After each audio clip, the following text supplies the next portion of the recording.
바울이 드디어 3차 선교 여행을 다 마쳤습니다. 그래서 예루살렘에 도착을 해서 하나님께서 예루살렘 성도를 도우라고 한 그 강한 일념에 따라서 사도 바울이 유럽에서, 그러니까 마케도니아와 아가야 지역의 교회들에서 예루살렘 이 궁핍함에 처한 이 성도들을 돕기 위해서 성금을 걷어서 그것을 전달하려고 예루살렘에 오순절 날까지는 어떻게든 도착하겠다고 하는 그런 각오로 해서, 그 작심으로 해서 그 전에 도착하는 그런 일을 우리가 살펴보았고, 먼저 이제 두로에 도착했다가 짐을 내리고 가이사라로 도착해서 이제 이스라엘 땅을 밟기 시작했습니다, 사도 바울이.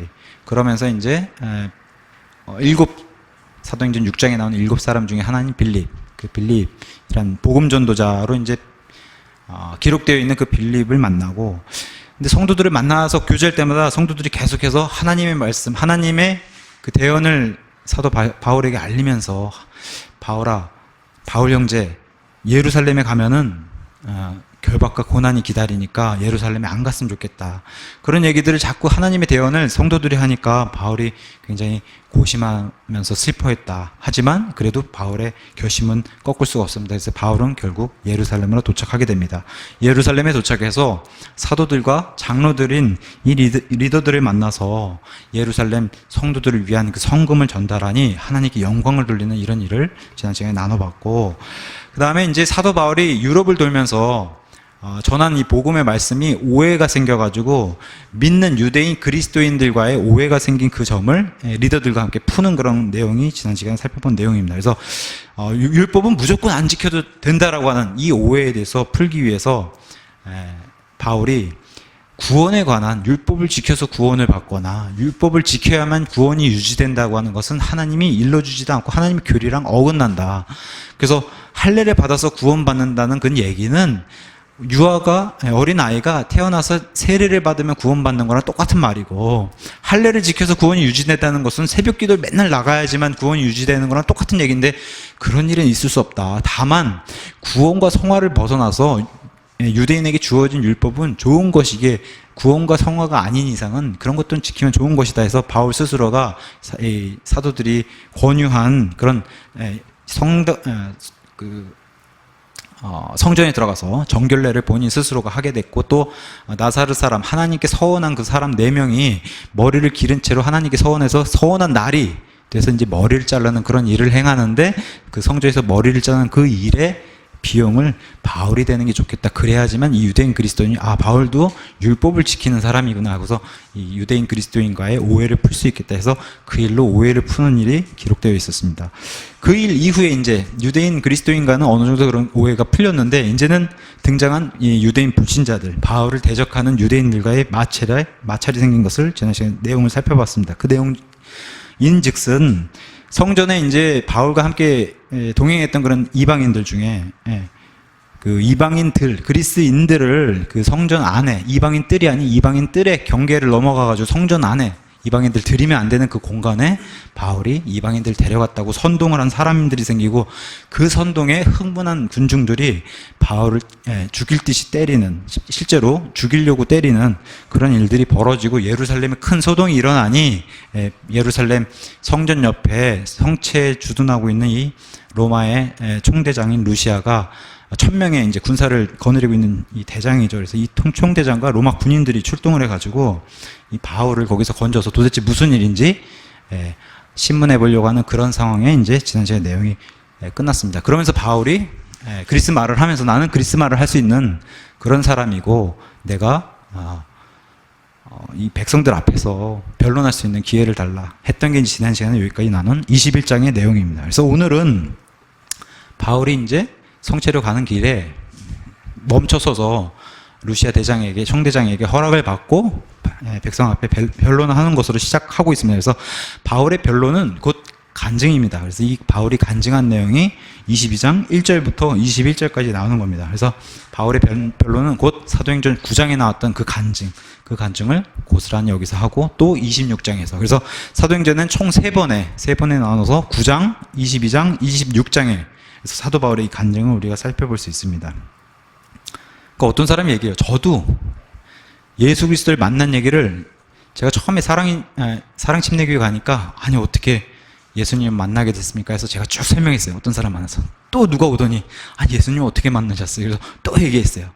그래도 괜찮아요. 그래도 기쁜 거예요. 왜? 제 입술에서 예수님을 증언하는 것이기 때문에. 꾸밀 필요도 없어요. 사실 그대로 전달하면 되고, 저는 이렇게 예수님 만나서 이렇게 제 인생이 180도 바뀌게 됐습니다. 예수님이 저를 바꿔주셨습니다. 이것을 간증하는 것은 기쁨이에요, 기쁨. 바울도 똑같은 내용들을 조금씩 소재를 조금씩 달리해가지고 강조한 부분이 조금 달라도 내용들은 동일한 내용들을 계속해서 간증을 했습니다. 중요한 내용이기 때문에 자신의 인생에 주님 대신 그분이 들어오셔가지고 어떻게 인생이 바뀌게 되는지 하는 이 간증, 똑같은 내용을 그래서 3번 기록해 놓고 있습니다, 성경에서. 그래서 우리 역시 하나님을 간증한다고 하면 이런 동일한 내용을 언제든지 사람들 앞에서 예수님을 이렇게 입술로 찬양해야 된다고 하는 그런 것을 성경이 계속해서 우리에게 알려주고 있습니다. 물론 바울은 정확하게 자기가 몇 날 며칠 몇 시에 구원받은 게 정확한 사람이에요. 바울은, 그죠? 다마스쿠스 도상으로 가는 그 길에서 예수님께 받은 그 빛을 받은 그 시간이 바울은 정확히 기억해요. 자기가 이미 성인이 됐고 그날은 기억할 수밖에 없는 그런 날이니까. 저 역시도 나이가 30대 후반에 구원받았기 때문에 저 역시도 그런 날을 기억해요. 근데 중요한 게 있어요. 저나 이 성인이 된 이후에 구원받은 사람은 그런 날이 확실할 수 있는데, 어렸을 때 자연스럽게 구원받은 사람은 날짜가 정확하지 않을 수 있어요. 그래도 괜찮아요. 그걸 갖다가 왜 나를 모르냐, 왜 몇 년도인지 모르냐, 이걸 추궁할 필요는 없다는 거예요. 왜냐, 성경에도 요셉 같은 사람들, 다윗 같은 아이들이 어렸을 때부터 구원받았기 때문에 정확한 구원의 날짜를 모를 수 있어요. 왜냐하면 자연스럽게 하나님을 알게 됐으니까. 부모로부터 하나님을 배우고 두려워하고 하면서 자연스럽게 그냥 하나님의 사람이 돼서 컸기 때문에 이런 사람들은 정확한 구원의 날짜가 없어요. 그런 것을 기억해야 돼요. 또 다니엘 같은 어린이, 그죠? 어린 아이일 때부터 구원받은 이런 아이들, 또 디모데 같이 할머니랑 어머니로부터 이 유대교 종교에 대한 그런 거룩한 것, 이런 영적인 것들을 잘 배워서 잘하면서 그냥 구원받은 그런 아이들이 있어요. 그러니까 이런 아이들은 구원의 날짜가 정확하지 않아요. 그런 사람들은 날짜는 몰라도 뭐가 중요하냐, 지금 이 시간에 예수 그리스도 안에 있음을, 그 확신을 가지고 있는 게 중요해요. 이 시간에 죽어도 예수님의 오른쪽, 예수님 우편에 가서 내가 선다고 하는 그 사실을 자기가 알고 있으면은 그게 구원받은 사실입니다. 그러니까 날짜를 몰라도 돼요. 날짜를 아는 사람도 있고 날짜를 모르는 그런 사람도 있는 거니까 이거는 어느 쪽이 더 중요하다고 말을 할 수가 없는 겁니다. 그래서 날짜를, 어렸을 때 구원받은 사람은 날짜를 모를 수도 있고, 저처럼 성인이 돼서 어느 한 날 하나님 말씀에 그냥 깨져가지고 바울처럼 구원받은 사람은 날짜를 알 수 있는 거고, 그렇게 이제 이해하면 좋을 것 같습니다. 자, 우리가 간증하라고 그러면 보통 자신의 얘기나 아니면 어떤 사람들은 간증을 이렇게 꾸며내서 막 내놓는 사람도 있어요. 그러면 안 된다는 거예요. 간증은 나를 세우는 게 아니라 예수님을 높이는 거예요. 물론 바울도 자기가 어떻게 살았나 설명을 해요. 그죠? 근데 그 설명보다 예수님에 대한 설명이 더 길다. 이게 간증이에요. 나에 대한 도입 부분의 일종의 나의 인생이 이랬고, 만나기 전에 인생을 잠시 설명하는 거 좋은 거예요. 그러고 나서 180도 바뀐 나의 인생, 누가 나를 바꾸게 해줬는지, 그게 바로 간증이에요. 예수님을 내 간증의 주인공으로 놓고서 얘기를 하는 게 간증이에요. 자기 얘기하는 게 아니라. 이걸 잘 이해하면 좋을 것 같아요. 그래서 내 인생에 들어와서 180도 바뀐 날이 있다고 하는 이런 간증, 또는 내가 바울처럼 그렇게 막 예수님의 어느 한 날 만나고 빛을 받은 그런 게 아니라, 저는 그냥 어릴 때부터 예수님이 너무 좋고 예수님이 너무 사랑스러운 분이고 그분을 저는 주님으로 어렸을 때부터 이렇게 믿어왔습니다. 이런 사람들은 전 예수님 안에, 믿음 안에 있는 이런 확신이 너무 기쁩니다. 이런 간증이 나오면 돼요. 어렸을 때 이렇게 믿음 생활했던 사람들은. 그래서 이런 확신, 지금 이 시간에 예수 그리스도 안에 있는가, 그게 가장 중요한 거예요. 그게 바로 간증이다. 3절에서 5절에 가니까 이 사람이 과거에 어떻게 행했나라는 이제 바울이 자세하게 얘기합니다. 그래서 3절에 진실로 나는 유대인으로 길리기아의 도시 다소에서 태어났을 때 굉장히 좋은 가문에서, 그런 큰 도시에서 태어난 겁니다. 그래서 이 도시에서 가말리알, 그러니까 예루살렘으로 한 초등학생쯤 됐을 때 유학을 아버지가 보내가지고 유학을 와서 그 당시에 가장 최고의 학자라고 하는 가말리엘이라고 하는 이 랍비 밑에서, 발 밑에서 자라며 조상들의 율법의 완전한 방식에 따라 가르침을 받았고, 이날 너희 모든 사람처럼 너희도 열심이지 않냐 하면서 이렇게 유대인들을 띄워줘요. 당신들도 열심인 것처럼 나도 당신들 못지않게 나도 율법의 그리고 하나님 향한 열심이 있었다. 이렇게 이제 자신을 소개하게 됩니다. 더 자세하게는 유대인이면서, 유대인은 두 가지 지파가 있어요. 유다 지파와 베냐민 지파. 근데 바울은 베냐민 지파예요. 그래서 그런 유대인이고 또 훌륭한 그런 큰 도시인 다소 출신으로 예루살렘에 유학 와서 가말리엘의 제자였다는 겁니다. 바리새인들, 이 율법 학자들이 만든 율법 613가지 율법을 본인 생각대로 본인이 어떻게 얘기했냐? 나는 사람 편에서 봤을 때는, 내 편에서 봤을 때는, 내 생각에는 나는 이 율법에 흠이 없고 이 율법을 다 잘 지켰다고 생각한다. 그러니까 사람 편에서는 나를 율법 안 지켰다고 뭘 할 수 없다. 하나님 편에서는 내가 율법에 완전하지 못할지언정 사람들 앞에서는 내가 율법을 완전히 지킨 자였다. 그 정도로 열심히 있는 그런 사람이다라고 본인이 소개합니다. 근데 4절과 5절에 가서 보시면 4절에 내가 이 길을 핍박했다. 이 길이 뭐 어떤 길이에요? 예수님이 깔아놓으신 그 길. 내가 길이요 진리요 생명이니 나를 통하지 않고는 아버지께 올 자가 아무도 없다라고 하는 The Way. 예수님이 만들어 놓으신 The Way. 그 구원의 길. 그리고 그 구원에 들어가서 성화를 가는 그 성화의 길을 따른 그 사람들. 그 믿음을 핍박한 그런 사람이다. 그래서 이 길을 핍박한 사람이라고 이렇게 표현을 했어요. 이런 사람이 바로 나다 하면서 사람을 죽이고자 했던 그 사도행전 6장의 스데반 사건까지 들면서 죽이고 닥친 대로 이 예수님 믿는다고 한 사람들 남녀를 불문하고 감옥에 가뒀던 그런 사람이었다. 그래서 나는 대제사장을 비롯해서 수제사장들, 그 다음에 장로들에게 이런 사람들이 다 알 정도로, 그래서 어떤 이제 주석가들은 바울은 분명히 사내들인 공회, 그 엄청난 위치에 있는 사내들인 공회 일원이었을 것이다 이렇게 얘기해요. 그 정도로 바울은 이런 대제사장과 장로들이 다 알 정도로 유명한 그런 자였다 스스로 이렇게 밝힙니다. 그래서 이런 사람들에게 내가 열심히 얼마나 대단했냐, 이스라엘을 벗어나서 시리아에도 이 예수님 믿는다고 한 사람들이 있으니 내가 그 사람도 잡아오겠다고 추천서를 받아서 갔었던 그런 사람이다라고 해서 지금도 시리아의 수도인 다마스쿠스, 거기를 지금 바울이 예루살렘에서 다마스쿠스로 편지를 들고 간 얘기를 이제 꺼낸 거예요. 근데 가던 길에 정말 하나님의 이 빛을 만난 그 내용을 6절부터 시작하는 겁니다. 6절부터 10절까지. 이제 자신의 얘기는 접고 3절에서 5절, 3절 했어요. 근데 6절에서 10절까지 이제 예수님의 얘기를 하는 겁니다. 길에서 예수님의 빛과 음성을 들은 얘기입니다. 6절에 내가 길을 가다가 다마스쿠스에 가까이 갔을 때에 정오쯤 되어 갑자기 하늘로부터 큰 빛이 나서 나를 둘러 비추기 시작했습니다. 백성들에게 이렇게 자기의 간증을 한 거예요. 그러면서 물어요. 주여 누구십니까? 제가 지난 사도행전 강의 9장에서 말씀드렸어요. 아니 너무 이상하잖아요. 주님이라고 부르면서 누구세요라고 물어보는 게 너무 이상하잖아요. 근데 이 의미가 주님이라고 부르는 단어 안에 다 들어갔다고 얘기했어요. 다 들어가 있어요. 뭐냐?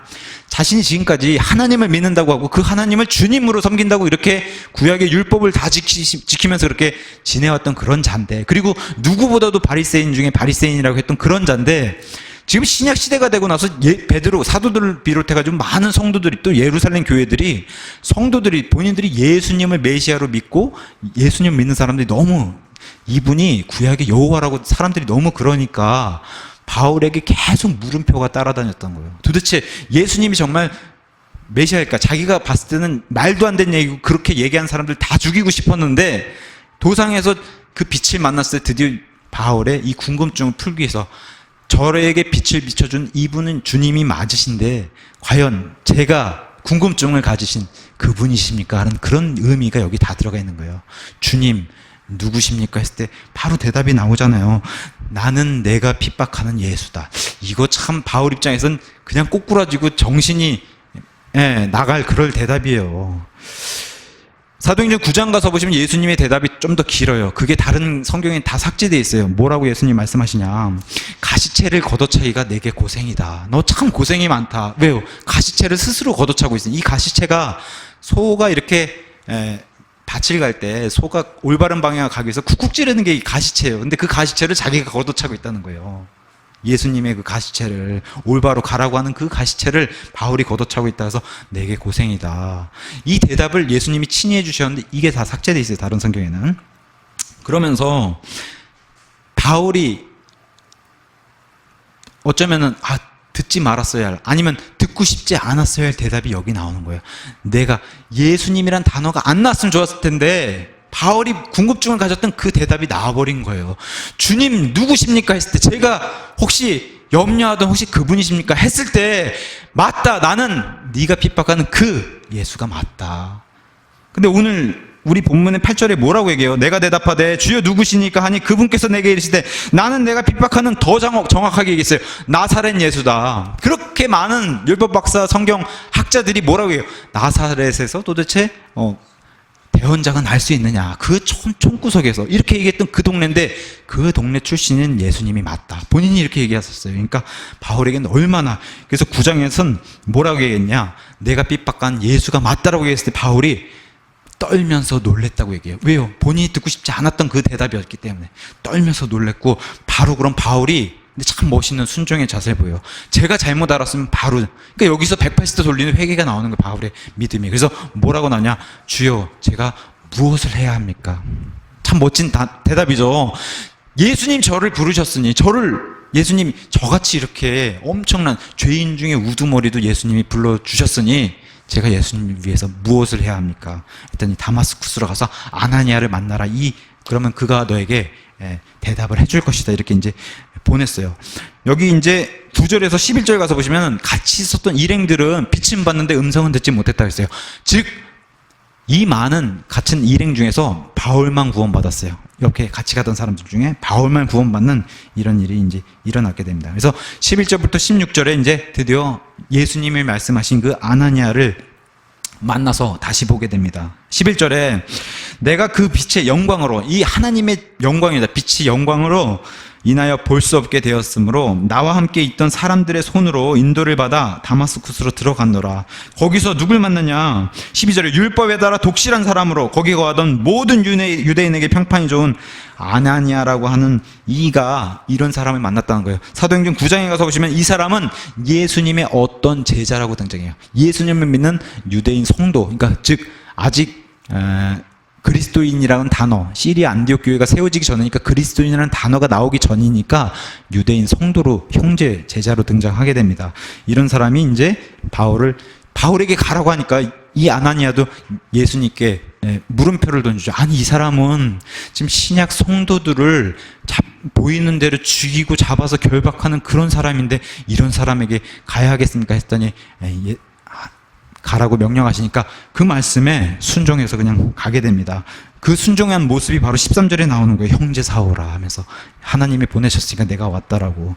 그래서 주님을 향한 순종도 이렇게 살펴볼 수 있고, 이 사람이 와서 참으로 놀라운 말을 해. 14절과 15절에 그가 또 이르되 우리 조상들의 하나님께서 너를 택하사 너로 하여금 자신의 뜻을 알게 하시며 저 의로우신 분 예수님을 보게 하시고 그분의 입에서 나오는 음성을 듣게 하셨으니 내가 듣고 들은 것에 대하여 모든 사람을 향해 내가 그분의 증인이 이제 될 것이다. 자, 여기서 바울을 택한 하나님의 이런 미리 아심을 통해서 택함을 이런 성경 구절을 통해서 우리에게 보여주셨어요. 여기 한번 바울의 입장과 우리 입장만 살짝 넣어볼게요. 바꿔서.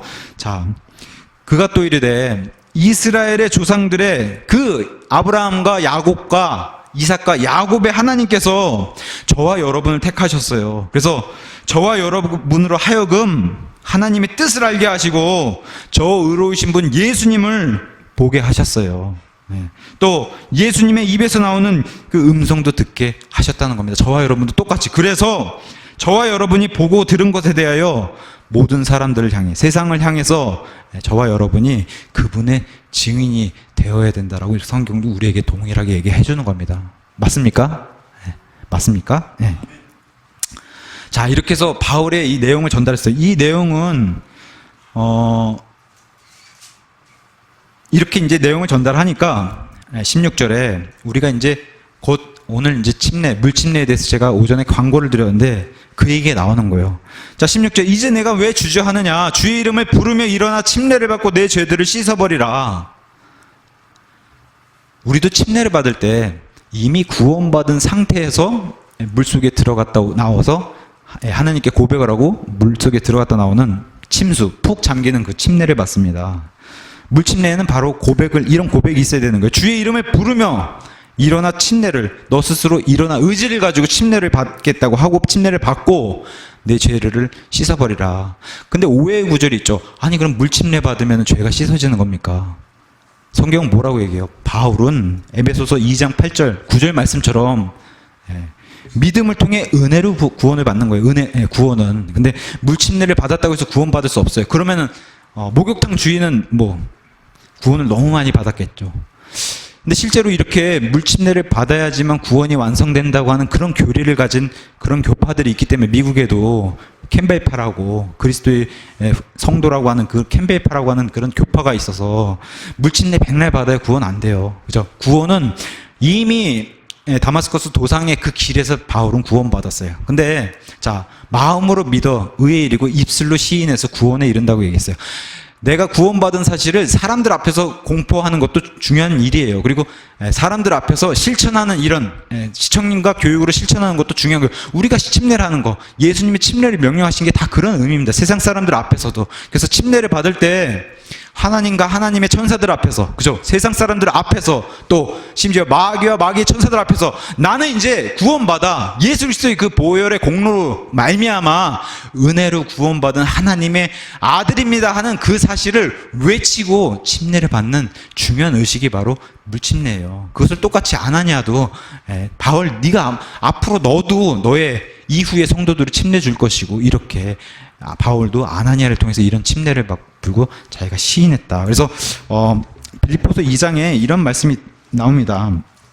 2장.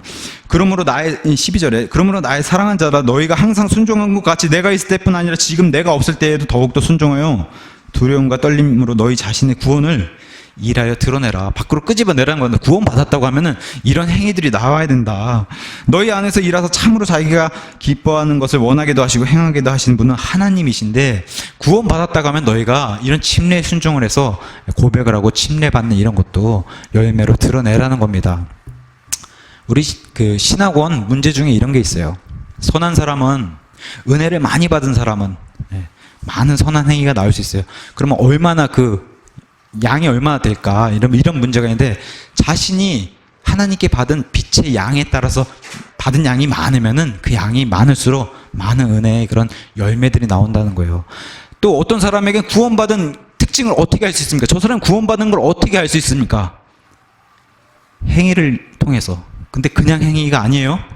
선한 행위. 그걸 우리는 열매라고 얘기하는 거예요. 열매도 좋은 열매가 있고 나쁜 열매가 있는 거예요. 행위도 선한 행위가 있고 나쁜 행위가 있어요. 악한 행위가 있고. 구원받은 사람도 악한 행위가 나올 수 있어요. 그럼 악한 행위가 나올 땐 예수님께 아무런 영광이 안 돼요. 그죠? 오히려 예수님의 영광을 훼손하는 거죠. 구원받았다는 증거는 자신에게서 나온 선한 행위예요. 좋은 열매, 이렇게 표현하는 겁니다. 그냥 행위가 아니라 선한 행위입니다. 그것이 예수님께 영광이 되는 거예요. 우리가 악한 행위를 하게 될 때는 예수님 영광에 훼손이 되는 그런 일을 보일 수밖에 없다. 그건 나쁜 열매이고, 그런 열매는 먹을 수 없는 열매라고 이렇게 얘기할 수밖에 없습니다. 이래서 이제 바울이 눈에서 비늘 같은 게 벗겨지고 아나니아를 통해서 무찔림을 받고 하면서 이제는 이방인에게 간 사연이 이제 17절부터 21절에 나오는 겁니다. 그 뒤에 내가 예루살렘에 가서 너무 신났어요. 바울이 구원을 받아서, 그죠? 180도 세상이 변하고 바울이 사람이 변했어요. 그래서 이 말씀을 이제 나와 같은 처지의 유대인에게도 알려야겠다. 왜 안 그러겠습니까? 저 역시도 나처럼 이렇게 아무것도 모르고 세상에 푹 빠져 살다가 구원 받아 보니까 이게 그냥 살면 안 되고 막 살면 안 되는 인생이구나, 이 땅의 삶이. 그래서 가서 막 알리고 싶잖아요. 구원받은 사람의 특징이 그거예요. 하나님을 알리고 싶고 이 좋은 걸 들으라고 그러고 싶은 게 너무 당연한 거예요. 바울도 그랬어요. 자기와 동일한 구원받지 못한 유대인들을 향해서 바울이 갔어요. 어디로 먼저 가서? 회당으로 먼저 가서 복음을 선포했어요. 근데 돌아온다 봐. 자신처럼 다 믿을 줄 알았잖아요. 아니죠. 근데 반응들이 어땠어요? 죽이려 들었어요. 그래서 17절. 그 뒤에 내가 다시 예루살렘으로 와서 성전에서 기도하다가 무의식 상태에서, 그래서 다마스쿠스에 있는 회당에 들어가서 말씀을 전했던 유대인들이 거부하고 대적하고 오히려 죽이려고 그러니까 바울이 성벽을 통해서 이렇게 도망 나오는 그런 내용 사도행전 9장에 기록되어 있는 겁니다. 그렇게 해서 도망 나와가지고 예루살렘에 온 내용이 여기 17절 내용이에요. 예루살렘을 왔어요. 여기 와서 하나님의 복음을 전하겠다. 여기서 전하기 시작했는데, 그래서 18절에 보니까 보니 그분께서 내게 이르시되 서둘러 예루살렘을 속히 떠나라. 여기 예루살렘에 와서 유대인들 여기는 잘 듣겠지 하고 선포를 했는데, 여기도 마찬가지. 유대인들이 듣질 않아요. 옛날에 자기 편이라고 생각했던 그 바리새인 유대인들이 자기를 대적하고 여기도 똑같이 자기를 죽이려고 하니까 바울이 그러한 고백을 예수님께 하죠. 19절부터 도저히 제 얘기는 듣지 않습니다.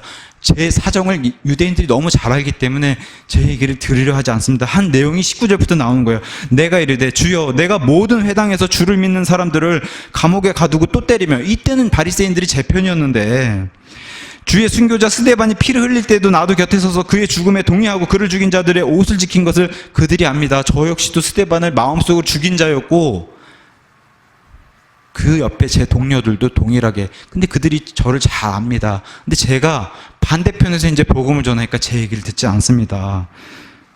그러면서 21절에 그러니 예수님이 이렇게 말씀하시니까 그분께서 내게 이르시되 나는 너를 유대인의 사역자로 세운 게 아니다. 바울은 유대인에게 이걸 전달하고 자기와 동일한 그런 위치에 있는 사람들에게 이걸 전달해서 하나님을 알게끔, 예수님을 알게끔 이렇게 전달하고 싶었는데 아니죠. 바울의 계획과는 전혀 다른 계획을 하나님은 가지고 계셨어요. 그래서 21절 그분께서 내게 이르시되 떠나라 내가 너를 여기에서 멀리, 이런 사실들을 모르는 멀리 이방인들에게로 보내리라 하면서 바울은 창세전부터 이방인의 사역자를 하나님이 미리 내다보시고 그렇게 택한 그런 사람이라고 성경이 얘기하고 있는 겁니다. 그래서 9장 15절에서는 이 얘기를 아나니아는 이렇게 얘기했어요. 그러나 주께서 그에게 이르시되 내 길로 가라. 아나니아를 통해서 사도 바울에게 지금 얘기하는 겁니다. 내 길로 가라. 그는 이방인들과 왕들과 이스라엘 자손 앞에서 내 이름을 전하기 위한 내가 택한 그릇이니라. 그가 내 이름을 인하여 얼마나 큰 인들로 반드시 고난을 겪어야 하는지 내가 그에게 보이리라. 9장에서는 이렇게 얘기했고 26장에 다시 간증을 할 때는 이렇게 얘기합니다. 26장 17절에 이렇게 얘기합니다. 내가 너를 백성과 이방인들에게서 건져내어, 그죠? 백성과 이방인들에게서 건져내어 이제 그들에게로 보내는 것은, 이방인들에게로 보낸다는 겁니다. 보내는 것은 그들의 눈을 열어주어 그들을 어둠에서 빛으로, 사탄의 권세에서 하나님께로 돌아오게 하려 하며, 또 그들이 죄들의 용서를 받고 내 안에 있는 믿음으로 거룩히 구별된 자들 가운데서 상속 유업을 받게 하려 합니다. 이방인들에게 내가 이런 은혜를 베풀 건데 여기에 네가 나의 충실한 그리고 신실한 도구가 되기 위해서 내가 택한 그릇이다라고 이제 하나님이 이렇게 말씀을 남겨주셨습니다. 그래서 이제 도저히 예루살렘에 있는 유대인들이 듣질 않으니까 예루살렘을 떠나서 다시 고향인 다소로 가 있는데, 거기서 누가 다소에 들러서 이 사람 다시 끄집어내요. 바로 바나바라는 사람이 다소에서 바울을 끄집어내서 그 유명한 시리아의 안디옥 이방인 첫 교회 목회자로 세우는 그런 일이 성경에 기록되어 있는 겁니다. 자, 바울이 하나님을 위한 예수님의 이런 간증을 했어요. 간증을 하니까 유대인들이 다 듣고 또 어떤 반응을 보여요. 다시 흥분해서 바울을 죽이려고 하는, 다시 흥분하는 일이 생기니까 총대장이 다시 끌고 가는 내용이 22절부터 29절에 나오는 겁니다. 그래서 그가 이 말을 하는 것까지 그들이 듣다가 소리를 높여 이르되 이런 놈은 이 땅에서 없애버리라. 그를 살려두는 것은 마땅하지 않는다라고 하면서 죽여라 하는 겁니다. 이 유대인들이. 자, 이 유대인들을 바라보면서 바울이 어떤 생각이 들었을까요? 과거 나의 모습이었구나. 그죠? 과거 자기가 그랬어요. 죽여라 스데반은 그런 모습으로 자기가 있는 거예요. 그래서 바울의 입장에서는 그들이 자기의 동족이고 친족이잖아요. 그들이 불쌍하게 보이는 겁니다. 그게 구원받은 그리스도인의 자세예요. 불쌍하게 보이는 거. 유대인은 절대 이해하지 못해요. 그죠? 그래서 예수님도 십자가 위에서 하나님께 기도드리지 않습니까? 저들을 용서해달라고. 아무것도 모르는 저들을 용서해달라고. 스데반도 죽으면서 무슨 기도를 했어요? 저들을 용서해달라고. 아무것도 모르는 저들을 용서해달라고.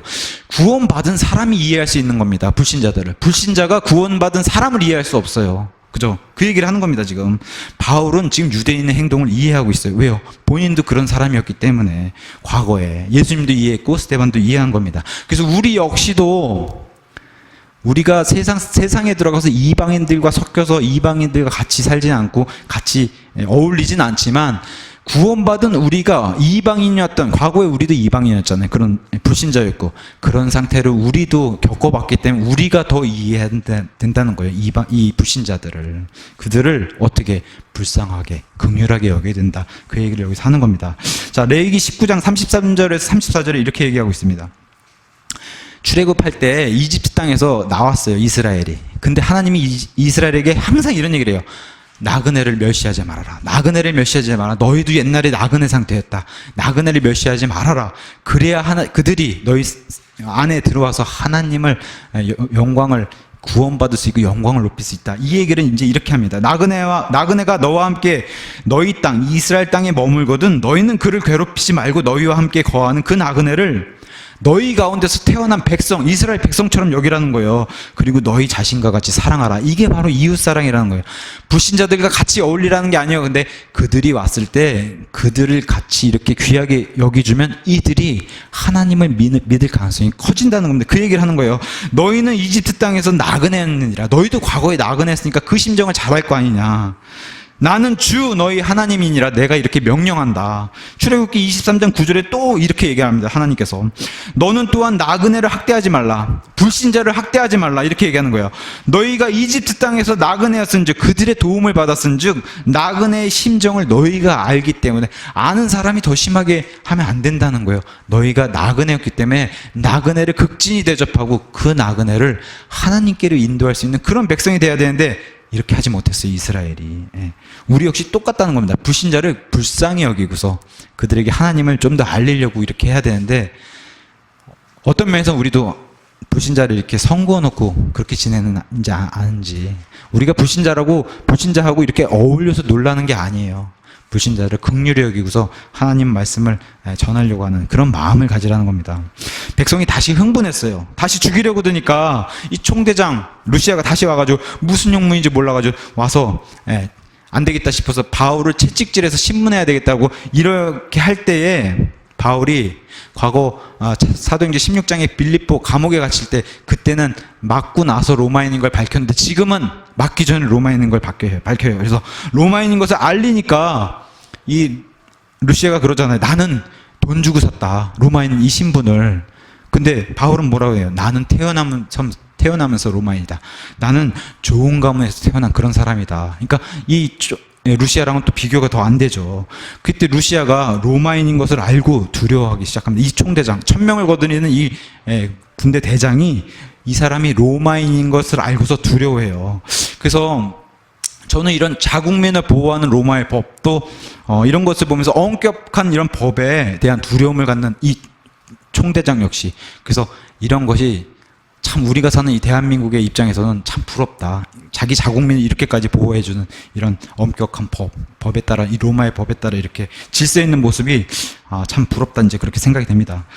이런 것은 이렇게 법의 질서에 따라 이렇게 행동하는 것은 이 총대장 루시아뿐만 아니라 사도행전 16장에 가서 보시면 빌립보 행정가들도 로마인인 걸 알고 두려워해요. 그러니까 자국민에 대한 그런 재판을 열지 않고 그 형벌을 집행한 거에 대한 두려움을 이 행정관들이 다 가지고 있었어요. 그래서 사도행전 16장에 빌립보 행정관들도 이런 두려움을 가지고 있었고, 사도행전 19장에 가서 보시면 에베소 다이아나 소동이 막 벌어졌는데 거기에도 고울의 서기가 이렇게 무질서하면 안 된다. 우리에게 로마의 법인데 이런 것은 우리가 허용하면 안 된다라고 해서 질서를 다시 잡는 이런 모습을 보여주는데, 이런 로마의 법에 따라서 질서 있는, 믿지 않는 사람들이 임에도 불구하고 질서 있는 이런 모습을 성경에서 보여줍니다.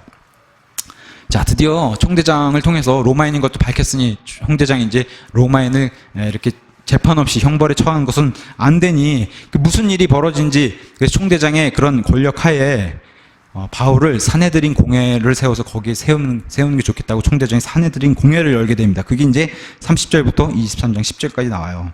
그래서 30장 이튿날 총대장이 무슨 까닭으로 유대인들이 그를 고소하는지 그 진상, 궁금해서 그 진상을 알기 위해 그를 결박에서 풀어주고 수제사장들과 그들의 온 공회에게 출두하라고 명령한 뒤 바울을 데리고 내려가 그들 앞에 세우니라 해서, 사내들인 공회, 이거 보통 사실 이런, 어떻게 보면 바울이 만약에 하찮은 그런 사람이라면 이런 공회를 열어서 재판을 세울 수 없어요. 이 사내들인 공회라는 자체를. 우리로 따지면 국회를 여는 것 자체니까 굉장한 거죠. 근데 이 총대장의 권력하에 이런 것을 급히 열게 되는 거, 긴급 소집을 하게 됩니다. 그래서 23장 1절에 바울이 공회를 진지하게 바라보며 이르되, 사람들아 형제들아, 내가 이날까지 하나님 앞에서 전적으로 선한 양심을 가지고 살았노라. 이렇게 이제 변론을 사내들인 공회 앞에서 시작합니다. 이게 총대장의 그런 위치나 힘을 통해서 이렇게 사내들인 공회를 열었지만 이게 사내들인 공회를 열 정도의 또 그렇게 큰 문제라고 성경이 얘기를 해준 겁니다. 이 예루살렘 소동이 얼마나 컸던지. 자, 그러면서 바울이 변론을 이제는 사내들인 공회라고 하는 본인이 어쩌면 과거에 몸을 담고 있었던 그런 열심히 있었던 바리새인 입장이 아니라 이제는 그 반대편의 입장에서 이제 변론을 하기 시작합니다. 그러면서 나는 하나님 앞에서 선한 양심을 가지고 살았다.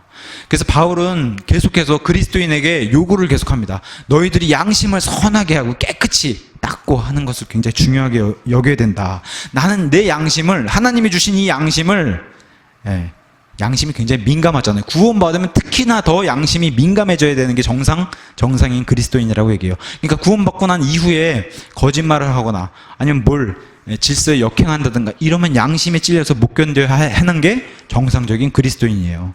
이렇게 양심을 억누르거나 꽉 찌르거나 이렇게 그냥 방치해두거나 이렇지 안 했다는 거예요. 바울은 이렇게 생활하지 않았다는 겁니다. 구약 율법에서는 자기가 흠이 없을 정도로 그렇게 율법을 열심을 내서 했던 그런 사람이라고 자부할 정도의 그런 선양 양심을 가지고 생활했다는 거예요.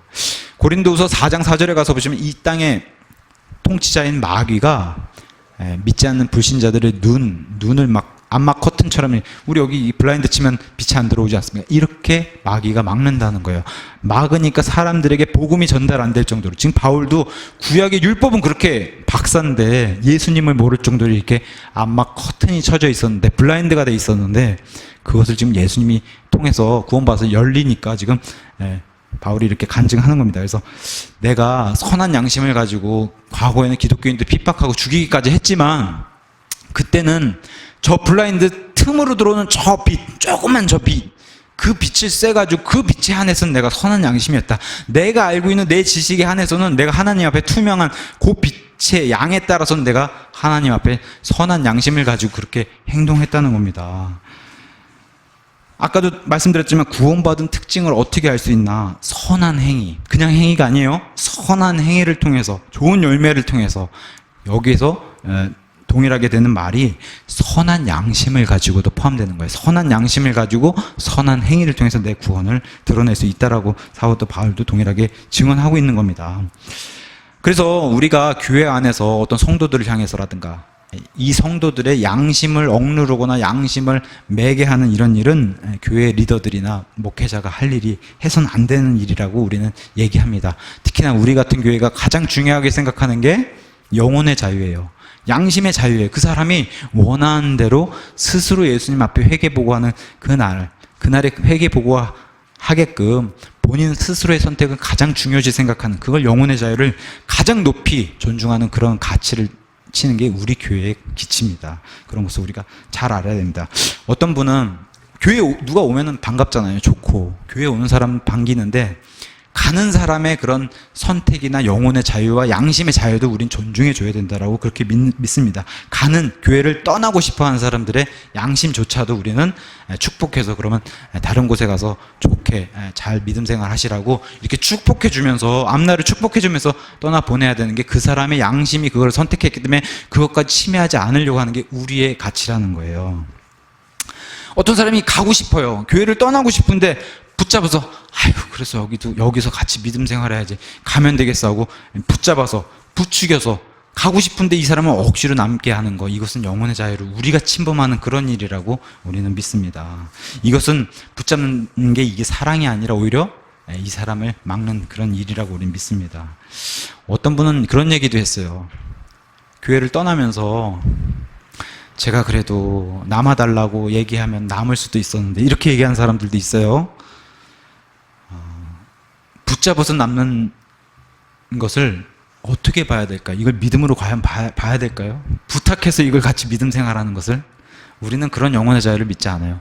그 사람이 떠나고 싶은 그 자유를 존중해 주고서 떠나게끔 이렇게 해주는 것도 우리가 유지하려고 하는 그런 가치다, 좋은 우리가 가지고 있는 문화다, 이렇게 이제 말씀을 드립니다. 사실은 붙잡아주면 제가 남겠습니다 하는 것은 사실 본인도 남고 싶은데 지금 떠나려고 취하는 거 아니에요, 행동을. 이건 사실 양심이 불투명한 거죠. 선한 양심이 보이는 게 아니잖아요. 위선이라고 얘기하는 거예요. 남고 싶으면 남고 싶다라고 얘기해야지, 떠나면서 붙잡으면 제가 남겠습니다 이렇게 얘기하는 것은 사실 선한 양심이 아니잖아요. 양심은, 그래서 양심을 관리하는 것은 그리스도인에게 대단히 중요하다라고 말씀드릴 수 있어요. 우리가 이렇게 유리를 이렇게 보면은 지금 밖에 보일 정도로 이렇게 깨끗하잖아요. 양심을 이렇게 관리해야 된다는 거예요. 근데 이거 유리를 안 닦으면 여기 때가 껴서 밖에 안 보이고 뿌옇게 되고, 나중에 안 닦고 하다 보면 빛이 안 들어올 정도의 그런 양심이 딱딱해지는 그런 일까지 믿는 사람도 생길 수 있다는 거예요. 양심은 항상 이렇게 유리처럼, 거울처럼 이렇게 깨끗하게 닦아서 빛이 잘 들어올 수 있게, 예수님의 그 빛이 잘 들어올 수 있게 그렇게 관리를 해야 된다고 그렇게 말씀드릴 수 있습니다. 양심은, 그래서 어떤 사람들은 인두로 지진 그런 딱딱한 양심을 가지고 있다는 거예요. 믿는 사람들 가운데서도. 그래서 양심은, 이 딱딱한 인두로 가진 지진 그 양심은 곧 위선의 거짓말하고도 이 밀접한 관련이 있기 때문에 우리가 양심을 그렇게 잘 관리해야 된다라고 그렇게 말씀드릴 수 있습니다. 대제사장이 뭐라고 입을 열어요? 바울이 나는 선한 양심 가지고 이때까지 이렇게 생활했다라고 얘기하니까 입을 치라고 해요. 그래서 옆에 있는 자가 바울의 입을 때려요. 근데 재판 전에 이럴 수 없거든요. 율법에서도 이런 일이 일어나서는 안 해요. 공정한 재판을 통해서 태형, 매를 맞거나 이럴 수는 있어도 지금 재판이 열리기도 전에 벌써 폭력을 가하는 이런 행위는 있을 수 없습니다. 더군다나 지금 바울은 로마 사람이거든요. 로마인 신분도 가지고 있는데, 로마인 신분은 어떤 신분이냐? 25장 16절에 가서 보시면 이렇게 돼 있어요. 25장 16절에 로마인의 법에는 내가 그들에게 응답하되, 로마인 법입니다. 이런 법을 로마인들이 가지고 있으니까 이렇게 해야 된다는 거예요. 고소당한 자가 고소한 자와 얼굴을 마주보고 자기가 고소당한 범죄에 대하여 자기를 위해 답변할 자유도 갖기 전에, 원래 이런 자유가 있어야 된다는 거예요. 변론도 하고 답변도 하고 하면서 이런 자유를 갖기도 전에 그 사람을 넘겨주어 죽게 하는 것은 로마 사람의 관례가 아니고 법에 어긋난다라고, 로마의 법에 이런 게 있다는 겁니다. 근데 이 법까지 지금 역행하면서 대제사장이 입을 치라고 해서 바로 폭력을 행하는 이런 일을 보여주고 있습니다. 근데 이런 행동은 이미 예수님께서 당하셨어요. 이미 예수님께서도 대제사장 앞에 불려가가지고 빌라도의 법정에 서기 전에 대제사장이 물어본 질문에 대답을 했는데, 그 대답이 대제사장이 마음에 들지 않아가지고 제사장이 치라고 했을 때 예수님의 얼굴에 침을 뱉고 주먹으로 치고 뺨을 때리는 이런 일을 먼저 예수님이 겪었습니다. 이런 일을. 바울이 바로 나오죠. 3절에. 그때 바울이 자기 입을 때리니까 바울이 그에게 이르되 너 회칠한다며 하나님께서 너를 치시리로다. 내가 율법에 따라 나를 재판한다고, 율법을 공정하게 재판하지도 않고 율법을 어긴 것이다 이건 하면서 나를 치라고 명령하느냐. 여기 회칠한 다음이라고 나와요. 겉에는 하얗게 칠해가지고 속을 알 수 없게 그렇게 겉만 치장한 위선을 여기서 얘기해요. 위선자. 예수님도 마태복음 23장 27절에 돌무덤을 겉에서 하얗게 칠해가지고 회칠한 무덤이라고 표현해요. 근데 그 안에는 더럽고 그런 사람의 그런 썩어가는 뼈와 그런 것들이 있는 게 무덤이잖아요. 근데 바깥을 하얗게 칠하니까 무덤인지 모르고 겉과 속이 다른 이런 위선자들을 향해서 예수님이 7번이나 화가 있을지어다 하고 저주를 내린 그 장이 바로 마태복음 23장인데, 거기서 등장한 사람들, 종교 지도자들에게 이런 말씀을 전했는데 여기서 바울도 동일하게. 근데 그 사람들이 동일한 사람들이에요. 예수님이 그 저주했던 사람들하고 여기 바울이 지금 저주한 사람하고 동일한 그 사두개인들, 바리새인들이다. 공정한 재판이 지금 이루어지지 않고 있음을 계속 보여주고 있습니다. 근데 4절에 곁에 서 있는 자들이 이르되 내가 하나님의 대제사장을 욕하느냐 이렇게 얘기하니까, 이에 바울이 이르되 형제들아 나는 그가 대제사장인 줄 알지 못하였노라. 기록된 바 너는 백성의 치리자를 비방하지 말라. 이런 구약의 말씀도 있는 거 나도 알고 맞다. 자기보다 높은 권력에 복종해야 됨이 맞는데 대제사장인 줄 몰랐다. 그래서 많은 학자들이 이제 물음을 달아요. 과연 바울이 대제사장을 몰랐나? 어떤 주석가는 이렇게 얘기해요. 이게 지금은 긴급하게 열린 사내들인 공회이기 때문에 긴급하게 소집했잖아요. 루시아 총대장이. 그래서 비공식 공회였기 때문에 대제사장이 의복을 챙겨 입지 않았다는 거예요. 그래서 의복을 입지 않았기 때문에 대제사장인지 몰랐다. 이런 의견이 있습니다. 또 두 번째 의견은 알면서도 대제사장이 너무 사악하기 때문에, 왜냐, 여기 지금 나온 이 아나니아라고 한 대제사장은 불법으로 찬탈해서 직위를 얻은 원래 대제사장 그런 자격 요건에 미달이 되는데 그것을 불법으로 찬탈한 자로 역사서에 나오는 사람이에요.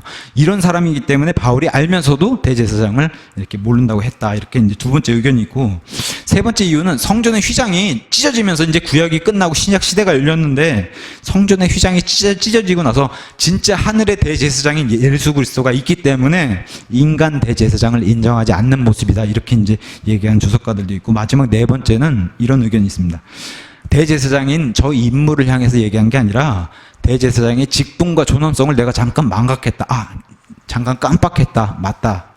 깜빡했다라고 이제 이렇게 얘기하는 의견이 있습니다.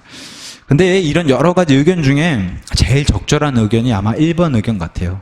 대제사장이 의복을 챙겨 입지 않고 자신의 공식적인 좌석에도 앉아있지 않으니까. 물론 3절에 가서 보시면 나를 재판한다고 앉아있다고 하는데 그 자리가 이제 공식적인 자리가 아니었을 수도 있다. 또 하나는 사도행전 요 3차 여행 끝나고 지금 로마로 이제 잡혀가서 끌려가게 되는데, 로마 가서 쓴 편지 중에 하나가 갈라디아서예요. 갈라디아서에 가서 보시면 사도 바울이 눈이 굉장히 시력이 안 좋다라고 나와요. 그래서 글씨를 크게 썼다라고 갈라디아서 6장에 기록하거든요. 그러니까 시력이 안 좋았기, 더군다나 이런 상황에서 의복도 챙겨 입지 않은 대제사장이 있는 상황에서 바울이 시력도 안 좋았기 때문에 대제사장을 알아보지 못했다. 왜? 우리가 아는 바울은 그의 인격이라든가 그가 간직하고 있는 이런 신앙성이라든가 이런 걸 봤을 때 바울의 믿음 자체가 거짓말하는 것을 용납하지 않기 때문에 진짜 몰랐을 가능성이 크다라고 하는 이 의견이 가장 타당한 것으로 여겨집니다. 여기 이제 하면서 이제 6절에 대제사장의 문제는 여기로 끝내고 이제 6절과 7절을 나가면서 사두개인과 바리새인들 사이에 이제 갈등을 바울이 일으켜요. 마치 여당과 야당 같은 사람들이 이 사두개인들과 바리새인들 서로 섞일 수가 없는 사람이에요. 그렇게 앙숙인 그런 각 파당인데 이 사람들이 예수님을 죽일 때만 하나가 됐었어요. 예수님을 죽일 때만. 근데 원래 이 사람들이 어울릴 수 없는 그런 사람들이에요. 사두개인들은 대제사장을 중심으로 한 레위 지파 계열의 그런 사람들로 구성이 돼 있고, 바리새인들은 숫자가 상대적으로 적어요. 몸 구성이 적단 말이에요. 그러니까 우리나라로 치면 야당 같은 존재예요. 그럼에도 백성들이 잘 따라요. 바리새인들은. 사두개인들은 믿음이 형편이 없어요. 왜냐? 친로마. 우리로 따지면 모르겠어요. 예전에 일제시대 같으면 친일파 사람들 있잖아요. 일본에 붙어가지고 이렇게 이익을 취하는 그런 사람들처럼 로마에 붙어서, 특히나 또 왕권에 붙어가지고 행동했던 그런 사람들이 사두개인들이었고, 바리새인들은 백성들 편에 서서 율법을 강조하던 그런 사람들이었단 말이에요. 그러니까 백성들은 바리새인들을 더 많이 따른, 하지만 사내들인 공회의 원내 구성에서는 숫자가 부족했던 게 바리새인들이에요. 근데 이 둘이 앙숙이었어요. 사두개인들은 믿음이 정말 형편없어요. 부활도 안 믿죠. 천사나 영도 안 믿었다. 이렇게 얘기해요, 성경이. 그러니까 믿음이 아예 없는 거죠. 이 사람들은 그냥 보이는 존재만 믿고. 사실 아론과 같은, 모세의 형인 아론과 같은 대제사장 때부터 이렇게 시작했을 때 보면은 하나님을 믿는 믿음이 얼마나 대단했어요. 하나님의 대언자들이기도 하고.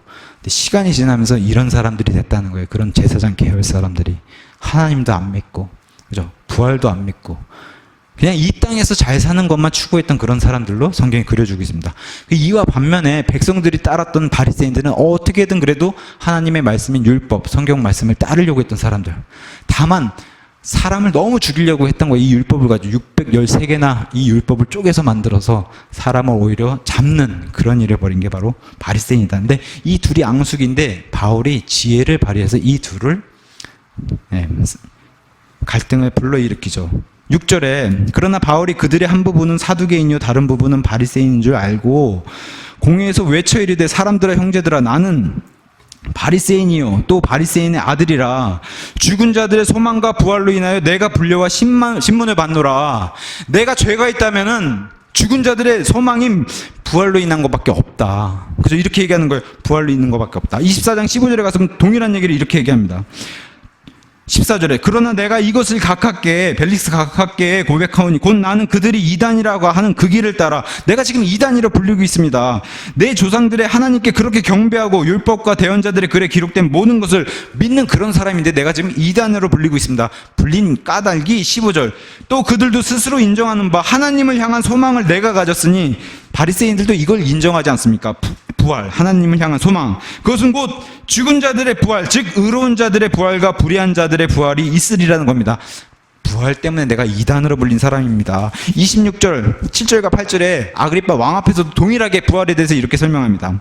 6절에 지금 내가 서서 재판을 받는 것은 하나님께서 우리 조상들에게 하신 약속의 소망으로 인함이니 우리 12지파 이스라엘은 밤낮으로 끊임없이 하나님을 섬기며 이 소망에 이르기를 바라는데 아그리빠 왕이요 이 소망으로 인해 내가 유대인들에게 고소를 당하였습니다. 제가 죄가 있다면은 제가 이단으로 불리고 있는 이유가 지금 이 부활을 믿기 때문에 이단이라고 불리는 겁니다 하면서 당신들은 어찌하여 하나님께서 죽은 자들을 살리신다는 것을 믿을 수 없는 일로 생각하나이까 하면서 바울이 지금 불려와서 증인 신문당하고 지금 대적을 당하고 결박당한 이유가 바로 이 부활을 믿기 때문이다 하고 바울이 부활의 소망. 근데 사실 기독교의 핵심 아닙니까? 우리가 부활이 없으면 소망이 없는 자들이라고 했어요. 그죠? 부활이 없으면 우리가 이 세상에서 가장 비참한 자고 이 땅에서 잘 사는 거 추구하면 되지 부활이 없다면은 그렇다는 겁니다.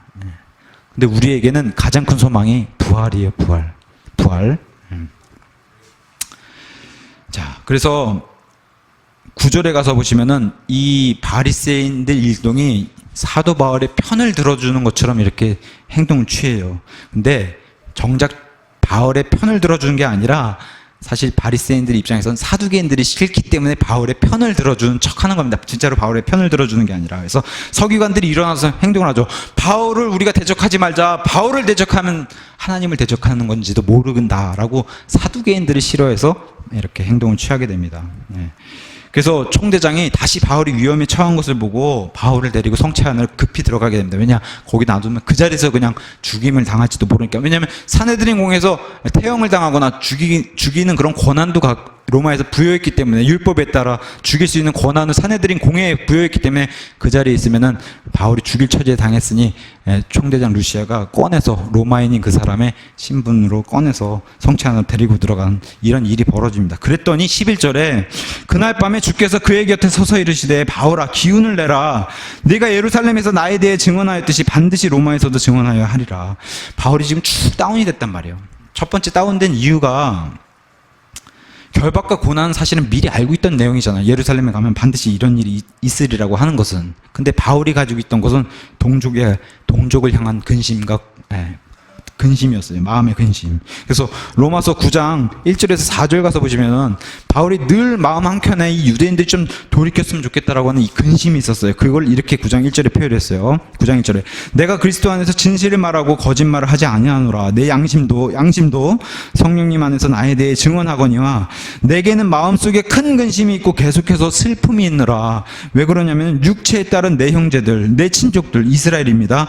내 친족들을 위해서라면 차라리 내 자신이 그리스도로부터 저주받기를 바랄 수도 있다. 내 이스라엘, 내 친족들이 구원 좀 받았으면 좋겠다. 그들이 계속해서 예수님을 거부하는데 내 친족들, 내 동족들이 구원을 받았으면 좋겠다라고 하는 이 마음의 근심이 있다라고 얘기합니다. 이게 첫 번째 바울이 기운을 내지 못한 이유예요. 또 하나는 로마로 가야 된다는 계획을 갖고 있는데 내가 예루살렘에서 꼼짝없이 이렇게 걸박당해서 여기서 끝나게 될 수도 있겠구나라는 그 걱정이 있었어요. 근데 예수님이 와서 뭐라고 말씀하세요? 기운을 내라. 예루살렘에서 한 증언, 어떤 학자들은 얘기해요. 바울이 일부러 이간질해가지고 싸움 붙인 거 아니냐. 그렇게 얘기한 주석가들도 있어요. 이간질해서 싸움 붙였다. 근데 우리가 아는 바울이라면 그런 행동하지 않겠죠. 바울은 뭘 보여주신 거예요? 뭘 보여준 거냐면은 예수님 말씀하신 것처럼 뱀같이 지혜로워하라. 지혜로운 걸 보여준 거예요. 그래서 예수님이 증언해 주신 거예요. 바울아 잘했다. 예루살렘에서 산헤드린 공회 안에서 네가 증언한 거 잘했다. 그걸 11절에서 얘기하는 거예요. 내가 예루살렘에서 나에 대해서 증언하였듯이 잘했다는 겁니다. 반드시 로마에 간다는 겁니다. 바울은 지금 그걸 기대하지 않고 있는데 기운을 내라. 반드시 로마에 간다는 겁니다. 그리고 거기 가서도 동일하게 이렇게 증언할 것이다.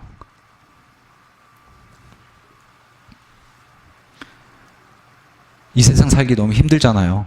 그죠? 우리에게도 동일하게 예수님께서 이렇게 위로해 주시고 계신 거예요. 기운을 내라. 내가 세상 끝까지 너희와 함께 하겠다. 그죠? 예수님이 약속해 주셨잖아요, 우리에게.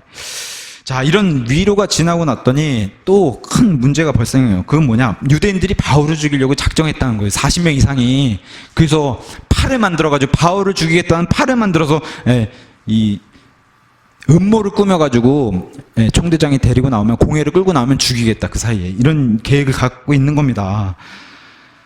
이 종교가 이렇게 무서운 거예요. 자기네들이 옳다라고 생각한 것에서는 이렇게 목숨을 뺐더라도 이렇게 행해야 된다는 게 이게 종교의 무서움을 알려주는 겁니다.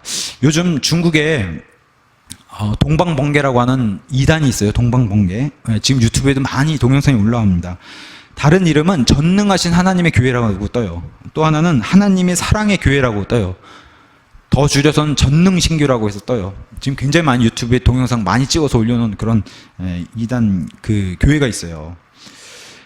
무슨 일이 있었냐? 중국의 맥도날드 사건이라고 유명한 사건이 터집니다.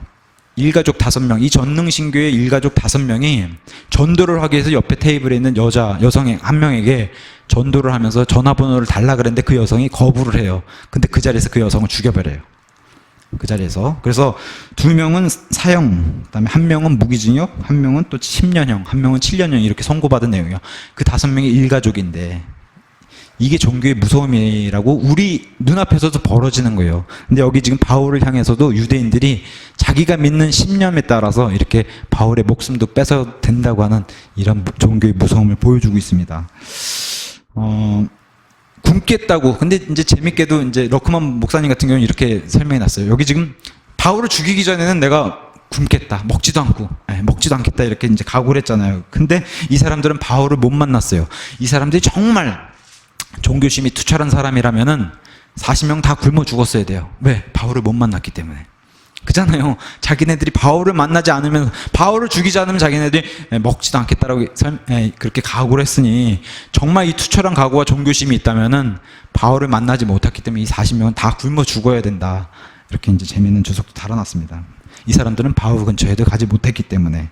자, 이렇게 위험이 있는 것을 바울의 조카인 예전 성경으로는 생질이 이것을 듣고서 백부장을 통해서 또 총대장에게 알리니까, 총대장은 또 자기의 로마인 신분에, 자기가 지금 관할하고 있고 자기가 책임지고 있는 이 죄수의 신분이죠. 지금은 이 죄수가 죽임을 당하면 그 책임을 온전히 지금 루시아가 당하게 생겼으니 안 되겠다 싶어서 지금 안전한 가이사라로 옮겨야 되겠다라고 하면서 그 벨릭스 총독에게 편지를 씁니다. 자신의 공을 높이면서, 이 편지 내용이 참 재밌어요. 자신의 공을 높이면서 이 편지와 함께 바울을 이송한 내용이 이제 끝까지 등장하게 되는 겁니다. 26절부터 가서 보시면 편지를 쓰기 시작한 27절에 이 사람이 유대인들에게 붙잡혀 죽게 되었을 때 그가 로마 사람인 것을 알고, 로마 시민인 겁니다. 그가 제가 알아보니까. 그래서 그를 제가 구출했습니다. 이렇게 이제 편지를 시작해요. 그러니까 자기의 공을 높이면서 자기가 이렇게 최선을 다했다는 걸 알려줍니다. 29절에 그가 그들의 율법은 문제들로 고설당하였지만 죽이거나 결박할 사유가 그에게 하나도 없기 때문에 제가 그를 구출했습니다.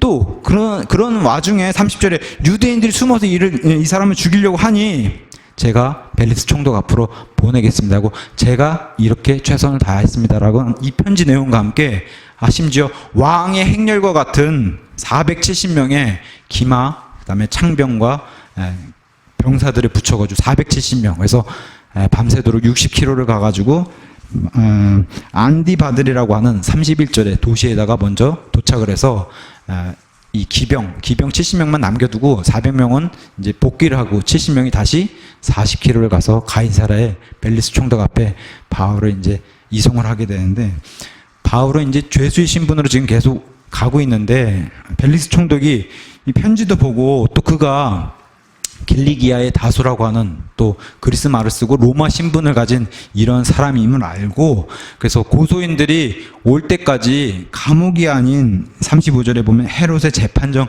안에서 그럼 대기하라고, 이런 또 후한 그런 처사를 받는 것으로 이렇게 성경이 오늘 내용을 마무리하고 있습니다.